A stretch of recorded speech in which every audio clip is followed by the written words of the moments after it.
بسم اللہ الرحمن الرحیم۔ السلام علیکم ورحمۃ اللہ وبرکاتہ۔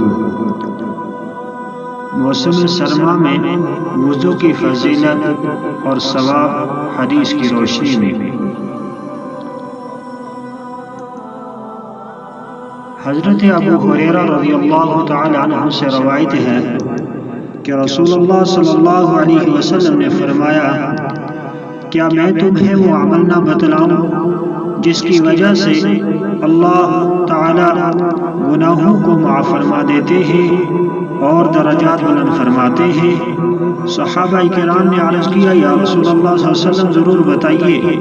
آپ صلی اللہ علیہ وسلم نے ارشاد فرمایا، نمبر 1، سخت سردی وغیرہ کی ناگواری اور تکلیف کے باوجود اچھی طرح وضو کرنا۔ نمبر 2، زیادہ سے زیادہ قدم اٹھا کر مسجد کی طرف جانا اور ایک نماز کے بعد دوسری نماز کا انتظار کرنا۔ یہ رباط یعنی جہاد کی تیاری کے مانند ہے۔ یہ حدیث صحیح مسلم کی ہے۔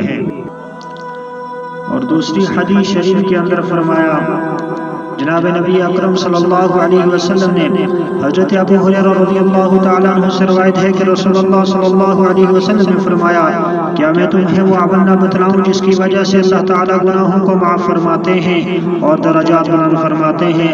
صحابہ کرام نے عرض کیا، یا رسول اللہ صلی اللہ علیہ وسلم ضرور بتائیے۔ آپ صلی اللہ علیہ وسلم نے ارشاد فرمایا، سخت سردی وغیرہ کی ناگواری اور تکلیف کے باوجود اچھی طرح وضو کرنا۔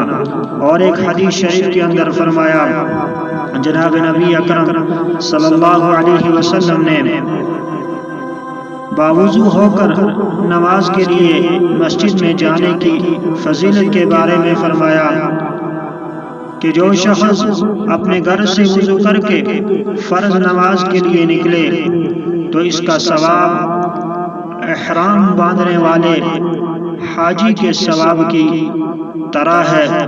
اور یہ حدیث ابو داؤد شریف کے اندر موجود ہے۔ ثواب کی نیت سے ویڈیو کو آگے شیئر ضرور کریں۔